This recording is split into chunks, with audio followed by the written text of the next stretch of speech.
Hello sir, ഡൽഹിയിൽ നിന്ന് ഒരു ഇൻഫർമേഷൻ ഉണ്ട്. ആ പറയൂ. നമ്മുടെ ഇമ്പോർട്ട് ലൈസൻസ് അത് ക്യാൻസലായി സാർ. നോൺസെൻസ്. എന്തായി പറയുന്നത്? സത്യമാണ് സാർ. നമ്മുടെ ഡൽഹി ഓഫീസിൽ നിന്ന് ആദ്യം മെസ്സേജ് വന്നത്. പിന്നെ ഞാൻ മിനിസ്റ്റർ ഓഫീസിൽ വിളിച്ച് അത് കൺഫേം ചെയ്തു.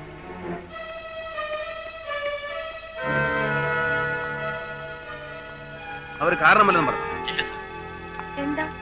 എന്താ ഉണ്ടായേ?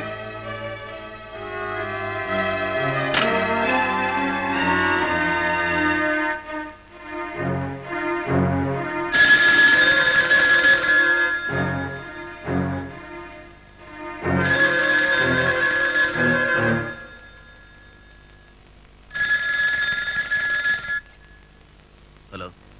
ആ വാർത്ത ശരിയാണ് മിസ്റ്റർ സതീഷ്. നിങ്ങളുടെ വലിയൊരു സ്വപ്നം തകർന്നു വീഴുന്നു. ഇത്ര വലിയൊരു കാര്യം ഇത്ര നിസ്സാരമായി ചെയ്യാൻ കഴിയുമെങ്കിൽ എന്റെ പവർ നിങ്ങൾക്ക് മനസ്സിലായി കാണുമല്ലോ. ഇതെന്റെ ചെറിയൊരു ഷോക്ക് ട്രീറ്റ്മെന്റ് മാത്രമാണ്. നിങ്ങളുടെ കമ്പ്യൂട്ടറിൽ ഇനിയൊരു വൈറസ് കയറി പറ്റണമെന്ന് നിങ്ങൾ തന്നെ തീരുമാനിക്കും.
Hello mister Satheesh.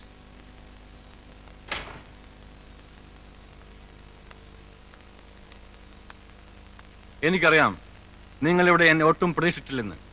ഞാൻ വന്നത് സോറി പറയാനാണ്. ഒരു ആവേശത്തിന് നിങ്ങളോട് ചെയ്ത തെറ്റിന് സോറി പറയാൻ. Shall I sit here? Thank you. Thank you. ഞാൻ കരുതിയതിനേക്കാൾ ഒരുപാട് ഹാൻസമാണ് നിങ്ങൾ. Like A Bollywood star. Now I will come to the point. വളരെ മാന്യനായ ഒരു ബിസിനസ്സുകാരനാണ് മിസ്റ്റർ സതീഷ്. ഇന്ത്യൻ കമ്പ്യൂട്ടർ രംഗത്തെ ഒരു പുത്തൻ പ്രതീക്ഷ. അങ്ങനെയുള്ള ഒരാളുടെ ജീവിതത്തിലേക്ക് ചിത്രയെ പോലൊരു പെൺകുട്ടി കടന്നു വരുമ്പോൾ ഉണ്ടാകുന്ന നഷ്ടങ്ങൾ. എന്തിനാണ് ഈ റിസ്ക് ഒക്കെ ഏറ്റെടുക്കുന്നത്? സോ അവളെ എനിക്ക് വിട്ടു തന്നൂടെ? അതിനു പകരം നിങ്ങൾ ചോദിക്കുന്നത് എന്തും ഞാൻ തരും. എന്തും.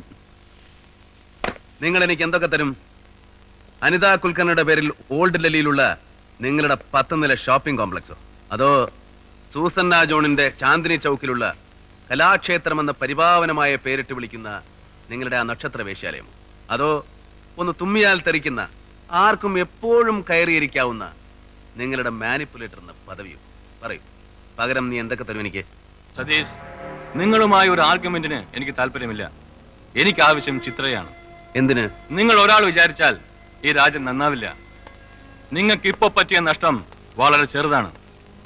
നാളത്തെ പത്രങ്ങൾക്ക് ഒരു ബിസിനസ് രാജാവിന്റെ ദയനീയമായ തകർച്ചയുടെ നിറം പിടിപ്പിച്ച കഥകൾ ഉണ്ടാക്കാൻ ഇടം കൊടുക്കണോ? നിങ്ങൾ തന്നെ തീരുമാനിക്കൂ. ലുക്ക്, ഇതുവരെ ഞാനൊരു തീരുമാനം എടുത്തിരുന്നില്ല. പക്ഷെ ഇപ്പൊ പറയുന്നു, ചിത്ര ഞാൻ നിനക്ക് വിട്ടുതരില്ല. പകരം പൊളിറ്റിക്കൽ സ്കൂപ്പിന് വേണ്ടി ദാഹിച്ചിരിക്കുന്ന ഇന്ത്യൻ പത്രങ്ങൾക്ക് പോൾ ബി ഐസക് എന്ന ക്രിമിനലിന്റെ കഥകൾ ഞാൻ ഇട്ടുകൊടുക്കും. All right. നിങ്ങൾ ഇപ്പൊ കാണിക്കുന്ന ഈ ആവേശമുണ്ടല്ലോ, ഇത് അവസാന നിമിഷം വരെ വേണം. God bless you. Mister Paul B Isaac, just a minute. എന്റെ ഒരു ചെറിയ സംശയം കൊണ്ട് ചോദിക്കുകയാണ്. തെറ്റുണ്ടെങ്കിൽ ക്ഷമിക്കണം. 30 വർഷം മുമ്പ് മട്ടാഞ്ചേരി ഹാർബറിൽ പാറിപ്പറന്ന ചെമ്പൻ മുടിയും വിശന്നൊട്ടിയ വയറുമായി നടന്ന നിനക്ക് പോളെന്ന് പേരിട്ടത് ആരാണ്? ദൈവമോ? അതോ ആണ്ടിലൊരിക്കൽ മാത്രം നാട്ടിലെത്തുന്ന ഇറ്റാലിയൻ കപ്പലിലെ ക്യാപ്റ്റൻ ഐസക് എന്ന നിന്റെ പരദേശി തന്തയോ? ആരായാലും അവർക്ക് വിവരമുണ്ട്. കാരണം പോളിന്റെയും ഐസക്കിന്റെയും ഇടയിൽ ബാസ്റ്റഡ് എന്നൊരു ബി ചേർത്ത് നീ ഇത് പോൾ ബി ഐസക് ആക്കുമെന്ന് അവർക്ക് അറിയാമായിരുന്നു. 10 ഗുണം 10 ഗുണം. That's right. Miracles. ഒരുപാട് മിറാക്കിൾസിന്റെ പ്രോഡക്റ്റ് ആണ് ഞാൻ. അല്ലാതെ ത്രിവർണ്ണ പതാകയുടെ ബലത്തിൽ പ്രാസത്തിന് വിപ്ലവം മാറ്റി പൊടിയും പിടിച്ച് തടി കേടാക്കി രാമനം നാടുവിട്ട് ഒടുവിൽ അങ്ങ് ഡൽഹിയിൽ പൊട്ടിമുളിച്ച തകരയല്ല ഞാൻ. ഈ നിൽക്കുന്ന കൊന്നിട്ട് ഇതൊരു ആത്മഹത്യയാണെന്ന് തെളിയിക്കാൻ കഴിവുള്ള റിയൽ പൊളിറ്റിക്കൽ മാനിപ്പുലേറ്റർ. അറിയാം, കഥകൾ ഒരുപാട് എനിക്കറിയാം. 1000 പറ പണം കൊണ്ട് ഇന്ദ്രപ്രസ്ഥത്തിലെ ഇടനിലങ്ങളിൽ വിത്തെറിഞ്ഞ് ഗോൾഡൻ ഹാർവെസ്റ്റ് നടത്തിയവന്റെ കൊയ്ത്തുകാല കഥകൾ, അറബിക്കഥയിലെ രാജകുമാരന്റെ നാണം കെട്ട ചരിത്രം, എന്റെ കമ്പ്യൂട്ടറിന്റെ ഡാറ്റാ ബാങ്കിൽ എല്ലാം ഞാൻ സൂക്ഷിച്ചു വെച്ചിട്ടുണ്ട്. കഥകൾ, ആ കഥകൾ ഉപയോഗിച്ച് നിനക്ക് എന്നെ ഒരു ചുക്കും ചെയ്യാനാവില്ല. ഒന്ന് തൊടാൻ പോലും കഴിയില്ല നിനക്ക് എന്നെ. Because I am Paul bastard Isaac. നിനക്ക് ഓർത്തു വെക്കാൻ പകരം ഞാനൊരു പേര് പറഞ്ഞു തരാം. സതീഷ്. ഒറ്റപ്പാലത്ത് മുല്ലക്കൽ കൃഷ്ണമേനോൻ എന്ന ബ്രിഗേഡിയർ KM മേനോൻ ജനിച്ച പ്രയാറിയൻ സതീഷ്. ആവേശം വരുമ്പോൾ ഉരുവിടാൻ മനസ്സിൽ ഒരു 1000 തവണ കുറിച്ചു വെച്ചോളൂ. God bless you.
अच्छा, इसके बारे में मैं फिर बात करूंगा.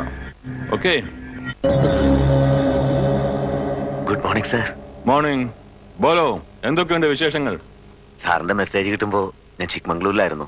ഐ എം സോറി, പുറപ്പെടാൻ ഒരല്പം ലേറ്റായി. സാറ് കാണണമെന്ന് പറഞ്ഞത്? വളരെ കോംപ്ലിക്കേറ്റഡ് ആയിട്ടുള്ള ഒരു മാറ്ററാണ്. തന്നെ കൊണ്ട് മാത്രം പരിഹരിക്കാൻ കഴിയുന്ന ഒന്ന്. സാറിത്? യെസ്, സതീഷ്, തന്റെ വളരെ ക്ലോസ് ഫ്രണ്ട്. സാറും സതീഷുമായി?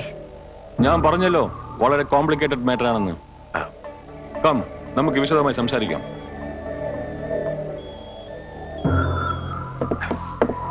ചിത്ര സതീഷിന്റെ വീട്ടിൽ താമസിക്കുന്നുണ്ടെന്ന് അറിയാമെങ്കിലും ഈ കേസുമായി സാറിനുള്ള ബന്ധം എനിക്ക് അറിയില്ലായിരുന്നു. ഇനി ഇക്കാര്യത്തിൽ ഞാൻ സാറിന് വേണ്ടി എന്താണ് ചെയ്യേണ്ടത്?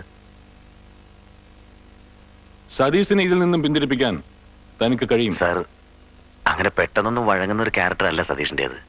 വലിയ വാശിക്കാരനാണ് അയാള്. Yes, I know. വാശിയുടെ കാര്യത്തിൽ ഞാൻ ഒരു പടി കൂടി മുന്നിലാണ്. പക്ഷേ സതീഷിനെ സ്വാധീനിക്കുക എന്ന് പറഞ്ഞാൽ that is impossible. It is possible. Yeah, it is possible. തന്നെ കൊണ്ട് അതിന് കഴിയണം. പണ്ട് കഞ്ഞി പിഴിയാത്ത കതർമുണ്ടും ഷർട്ടും കട്ടത്തിൽ കുറെ ആത്മവിശ്വാസവുമായി ഇടുക്കിയിലെ വെള്ളത്തൂവലിൽ നിന്നും എന്നെ കാണാൻ വന്ന മോഹൻ ജോർജിനെ താൻ ഇപ്പോൾ നിൽക്കുന്ന ഈ പൊസിഷൻ ഉണ്ടല്ലോ, അവിടെ എനിക്ക് എത്തിക്കാമെന്നുണ്ടെങ്കിൽ തിരിച്ച പഴയ കഞ്ഞി പിഴിയാത്ത കതർമുണ്ടിലേക്ക് എത്തിക്കാനും നിഷ്പ്രയാസം. കഴിഞ്ഞ ഒന്നും ഞാൻ മറന്നിട്ടില്ല. ഒന്നും. ആ പഴയ വെള്ളത്തൂലുകാരനോട് സാറിന് എന്തും ഇനിയും ആവശ്യപ്പെടാം. മണി, it's for you.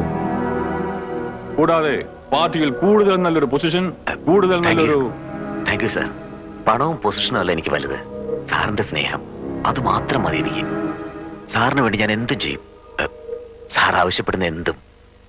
That's good. Come on, relax. Thank you, sir.